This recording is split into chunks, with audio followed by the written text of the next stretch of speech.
Hey, good morning, warriors. It's me, your teacher, Mr. Mead. I'm really sorry I was not able to be in today. This was unexpected, but my son Wesley got really sick last night, and so I am actually taking him into the doctor's.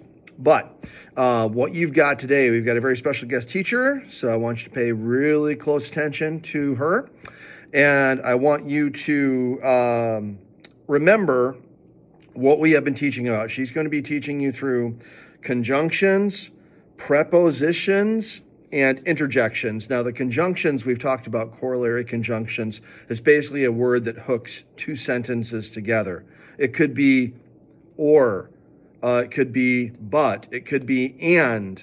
Words like that will take two independent sentences and make them into one sentence. It could also be taking an incomplete sentence and a complete sentence and hooking those together so that it makes one complete thought. So you're going to be reviewing conjunctions. Prepositions is something we haven't talked a ton about yet, but prepositions have to do, it usually comes right before your noun or a pronoun, and it tells you where something is. Like if I were to say, the man is on the platform. Where is he? He's on the platform.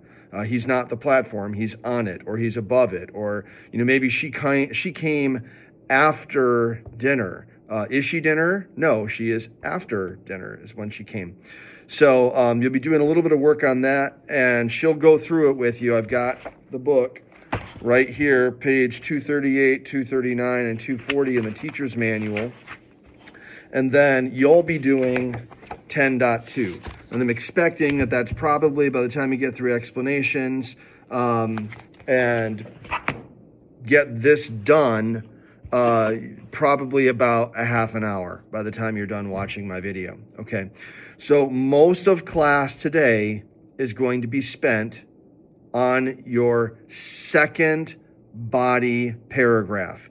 If you have not finished your first body paragraph, and especially if you haven't even finished your introduction, you are turbo behind, and you need to use the next hour very wisely to get caught up.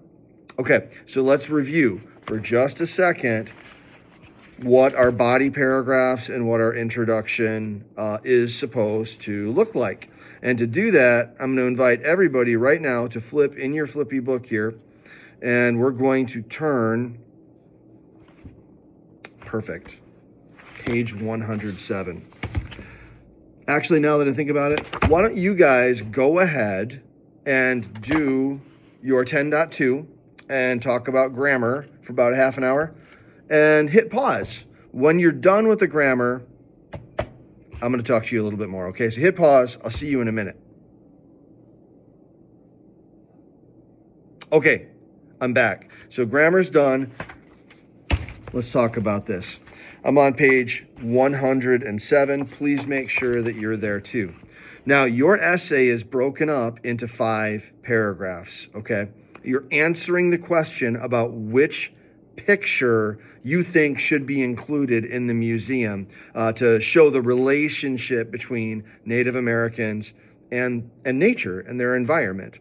So your first paragraph is your introduction. This is your hook, and you're going to just really quickly mention the 3 reasons why. Okay, so look at this, page 107.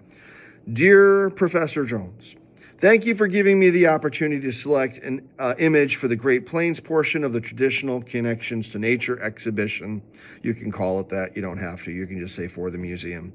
As you know, Native American culture of the Great Plains tribe relied on nature and its resources to survive in such a challenging environment. The Lakota man outside the teepee clearly shows the harsh landscape of the Great Plains and the many ways Lakota used bison to survive and the way that they lived in rhythm with the seasons. So this writer, I'm not sure if it's a boy or a girl, so they're giving the 3 reasons why they think it's the best picture.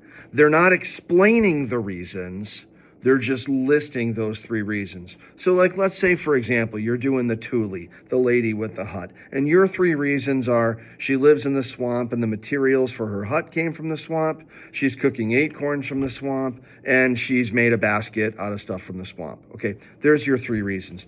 You would put those 3 reasons in your introduction without going into great detail. Just list them. And each reason could be a sentence. That's 3 sentences right there. So you could have your opening, up where you say, this is a great picture for the exhibition or for the museum. Here's reason 1, reason 2, reason 3.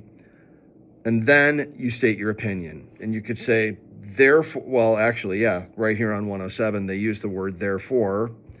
I believe the Lakota man outside the teepee is the best choice for the traditional connections to nature exhibit. Okay, that's your first paragraph. Now, the next 3 paragraphs are going to be pretty simple. You make 1 paragraph for each reason. Now, what I was seeing was that there were kids who were just dumping all of their reasons into a single paragraph.